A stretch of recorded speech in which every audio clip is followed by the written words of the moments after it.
నష్టపోయే పరిస్థితి ఉన్నది.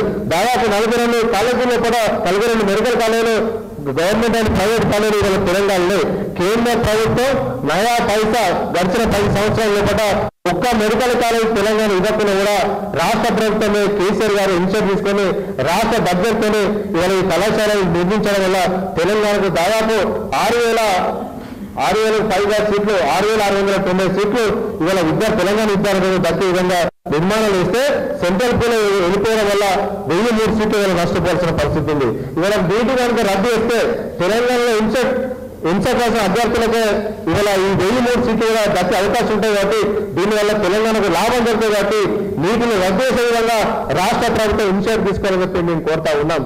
ఈ వారం 10 రోజుల లోపల కనుక కేంద్ర ప్రభుత్వం నీటి రద్దు చేయడానికి నిర్ణయం తీసుకోకపోతే ఖచ్చితంగా సెంట్రల్ స్థాయిలో ముట్టడిస్తాం, బీఆర్ఎస్ విద్యార్థుల సత్తా చాటామని చెప్పి తెలంగాణ విద్యార్థుల కోసం పేద విద్యార్థుల కోసం బీఆర్ఎస్ విద్యార్థులు అండగా ఉంటుందని చెప్పి ఈ సందర్భంగా కేంద్ర ప్రభుత్వాన్ని డిమాండ్ చేస్తాం. రాష్ట్ర ప్రభుత్వం ఈ విషయంలో ఇన్ఛార్జ్ తీసుకోవాలి. కేంద్ర విద్యాశాఖ మంత్రి ఒక డెలిగేషన్ తీసుకెళ్లాలి.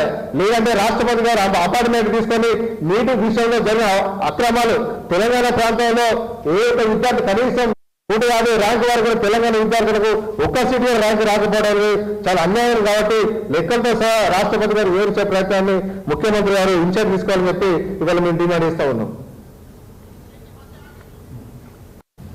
అదేవిధంగా ఇవాళ 1563 మందికి ఇవాళ ఎన్టీఏ ప్రత్యేకంగా ఎగ్జామ్ నిర్వహించాలని చెప్పి ఇవాళ వాళ్ళు నిర్వహిస్తారు. ఇవాళ గ్రేస్ మార్కులు తీసేసి రిజల్ట్ ఇచ్చడం లేకపోతే వాళ్ళు ఎగ్జామ్ పెట్టడం అనేది ఇది చాలా అన్యాయం.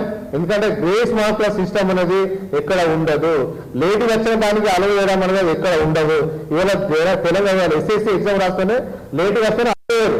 అలాంటివి ఇవాళ మళ్ళీ గ్రేస్ మార్కులు లేట్ వచ్చినందుకు గ్రేస్ మార్కులు యాడ్ చేయడం అనేది చాలా అన్యాయం. ఇందులో ఏదో మతలబు ఉన్నది.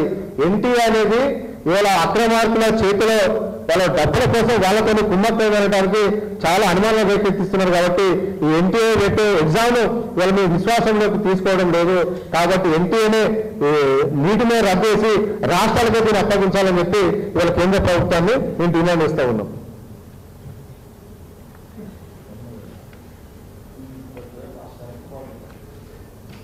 అదేవిధంగా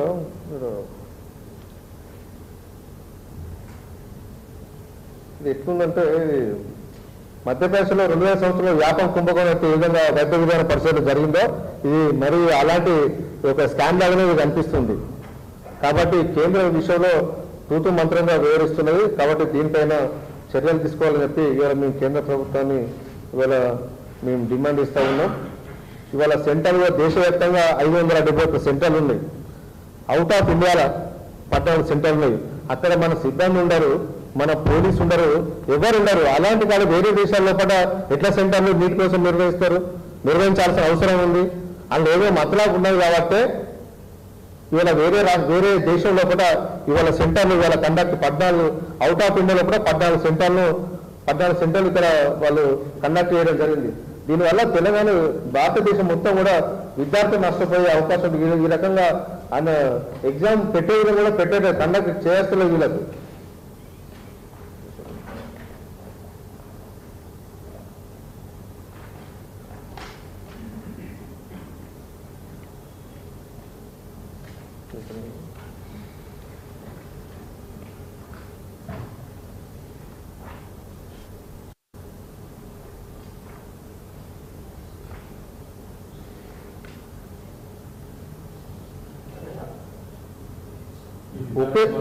ఒకే సెంటర్లో 8 మందికి 720 మార్కులు వచ్చినాయి. ఎట్లా వస్తాయి? అంతకుముందు సంవత్సరం కూడా ఎప్పుడు రాలేదు. అంతకుముందు సంవత్సరం ఒకరికి 719 వచ్చినాయి, ఒకరికి 718 వచ్చినాయి. ఇట్లా బైక్ బ్యాచ్ వచ్చిన సందర్భం లేదు. అదేవిధంగా ఒక ఇంటర్మీడియట్ ఒక అమ్మాయికి 12th +2లో ఫిజిక్స్లో కెమిస్ట్రీలో ఫెయిల్ అయింది. ఆ అమ్మాయికి 705 మార్కులు వచ్చినాయి. అంటే ఇది ఎట్లా సాధ్యమవుతుంది? ఫిజిక్స్ కెమిస్ట్రీ పాస్ అయిన నీటిలో ఎట్లా స్కోర్ సాధిస్తారు? ఇలాంటి అక్రమాలు చాలా ఉన్నాయి. కాబట్టి దీని మీద విచారణ జరిపించి ఈ నీటిని రద్దు చేసి కేంద్రం దీని నుంచి తప్పుకోవాలని చెప్పి ఇవాళ మేము డిమాండ్ ఇస్తా ఉన్నాం.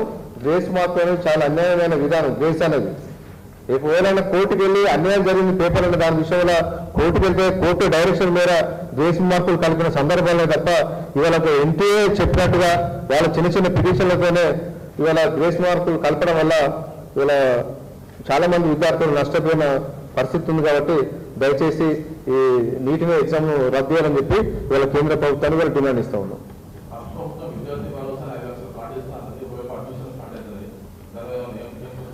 ఇవాళ రేవంత్ రెడ్డి గారు విద్యాశాఖను తన దగ్గర పెట్టుకొని ఇవాళ వదిలేసిండు.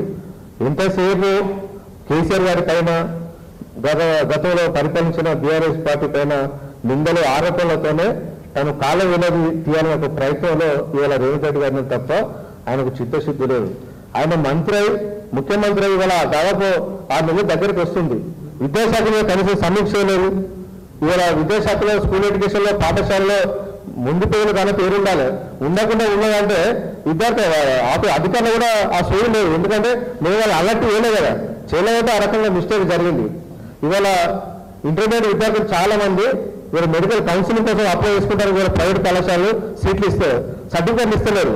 ఎందుకు? ఫీజు రింబర్స్మెంట్ వాళ్ళకు విడుదల చేయకపోవడం వల్ల ఆ కాలేజీలో విద్యార్థులపైన ఒత్తిడి తీసుకొస్తా ఉన్నారు. మీరు ఫీజులు పూర్తి స్థాయిలో కడితేనే మీకు సర్టిఫికేట్ ఇస్తాం.